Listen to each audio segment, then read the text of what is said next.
So you just saw Channel 5.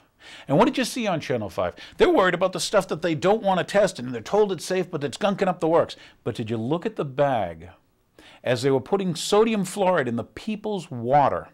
Well, the rest of my show is going to be about the happy fluoridation of you people. Yes. And I'm going to be friendly, and I'm going to be happy, and I'm going to ask you questions. Do you like putting poisons in your water? Rather interesting, huh? They're worried because this came from China, where we found they put melamine in milk products and dairy products, where we found they put cadmium on jewelry, where we found they put lead on toys and stuff. They're worried about that. Sharon, I want to say, uses Japanese water. Japanese sodium fluoride. Check it out. But let's go back to the guys in Amesbury.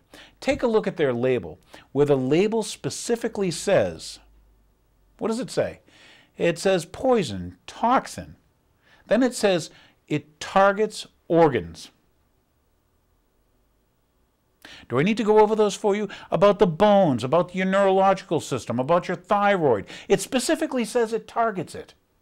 But you want to put it in your water. Not you personally. You may want to get it out. But for the Sharon Board of Health viewers, please do some research. For you Sharon residents, the National Institutes of Health said don't give it to children.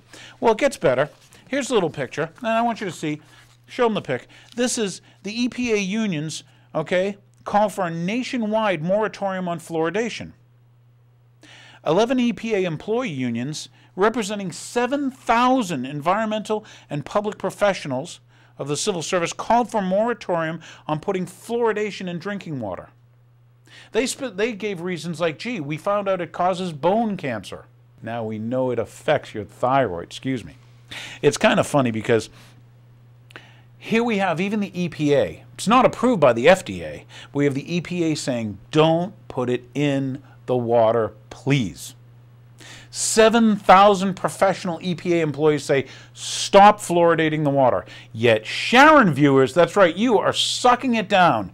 Wonder why the cancer rates are way high, huh? How many relatives out there do you know have gotten cancer lately? Or even get cancer at all? What is that, a hockey stick curve when you look at the cancer, you know, from the 50s on?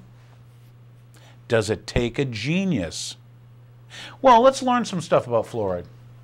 Here's the tube of toothpaste, and the company name is Crest. But what's important is, let's read the warning, people. And the warning says, keep out of reach of children.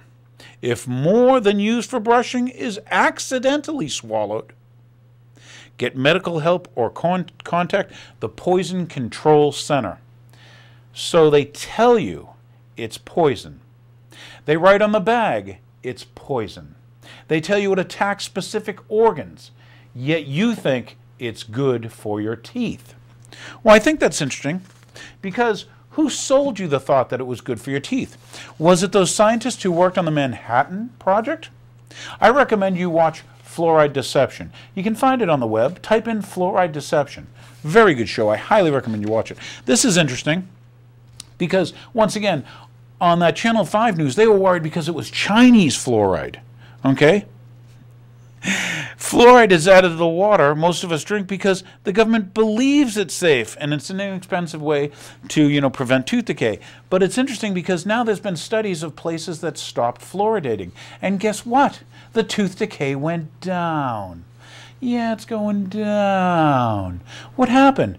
They're not getting as rotten teeth. Oh my gosh. Dental fluorosis. Ask your dentist friends.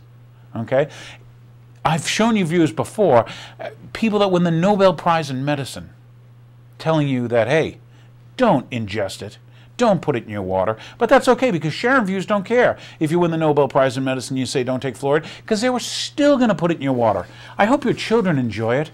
I hope your wife and your mother and your daughter and your family and your father, they all enjoy that toxin that targets specific organs. You should read the bag, huh? Read the bag. That's what I say to the people in Amesbury, Massachusetts. Read the bag. They're worried it comes from China, not worried about how it affects your organs, okay? But it gets better. 90% of the fluoride they put in drinking water is a hydrofluoric acid. And this is a compound of fluorine that's a chemical byproduct of aluminum, steel, cement, phosphate, and nuclear weapons manufacturing. Did I tell you to watch the Fluoride Deception?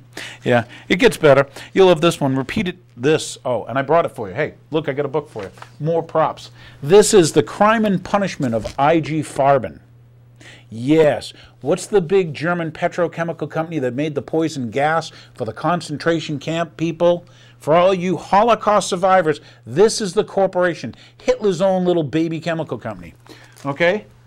But good book, I highly recommend. But it's interesting because in there, okay, there was a letter from a chemist, and he was an American chemist, and he went over, when I say this is after the war, to find out what exactly, you know, was, like many of the things the Germans were working on, they wanted to find out what's going on in the chemical industry. And this gentleman by the name of Charles Perkins, repeated doses of, he writes a letter, by the way, we'll go over this, repeated doses of infinitesimally small amounts of fluoride will in time reduce an individual's power to resist domination. Who'd want to put that in my water? Some belligerent person? Okay, by slowly poisoning and narcoticizing a certain area of the brain, thus making him submissive to the will of those who wish to govern him. This is from, once again, a chemist, Charles Perkins, who wrote to the Lee Foundation for Nutritional Research in Milwaukee, Wisconsin on October 2nd, 1954. It's even better. Perkins explains how the Nazis exchanged ideas with the Russians on mass medication. Is that what you call fluoridation in Sharon? Mass medication? Wow. Who's done it before? It's interesting. The population through drinking water prior to invading Poland in 1939. I was told of this entire scheme by a German chemist who was an official of the IG Farben Chemical Corporation. Once again, read the book. Okay, because you Sharon Border health people and you dentist folks, hey, what do you know about the toxicology of fluoride? It gets better anyway. I was told this by the entire scheme by a German chemist who was an official of the IG Farben Chemical Industries and was also a prominent in the Nazi movement. At the time, I say this with all earnestness and sincerity of a scientist who has spent nearly 20 years researching chemistry, biochemistry, and physiology and pathology of fluorine. Any person who drinks artificially fluoridated water for a period of 1 year or more will never again be the same person mentally or physically. And what's important about this is he's the one who discovered, yes, read the book, that they were putting it in the concentration camp water.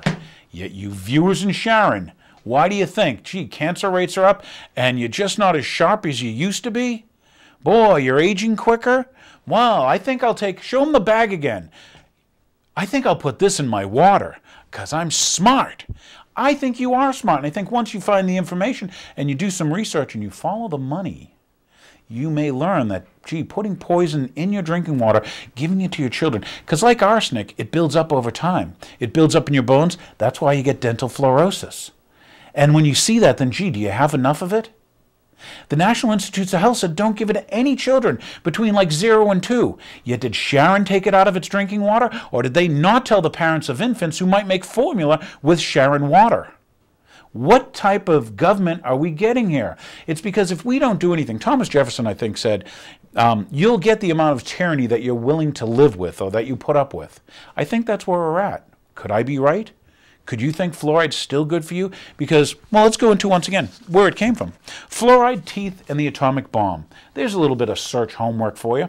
What you may find out is much of the original proof that fluoride is safe for humans in low doses was generated by an A-bomb program scientist who had been secretly ordered to provide evidence of useful in litigation against defense contractors for fluoride injury citizens. It gets better because of all the places where they did the testing. Yeah, where did they do this fluoride testing? Where they sold all those people? Hey, dentist, put some fluoride in your water, okay? The bomb program's fluoride safety studies were conducted at the University of Rochester. What an interesting place, huh? Well, the site of one of the most notorious human radiation experiments of the Cold War, in which unsuspecting hospital patients were injected with toxic doses of radioactive plutonium. Yeah, well, the guys who would, while your mother's in the hospital, inject her with plutonium, they're the ones I trust them. University of Rochester. See, now all this is declassified and it's come out. So, you watch the real story? Maybe you'll ask questions. Maybe you'll think for yourself. If you're still able to think. Are you? Or have they chemically lobotomized you?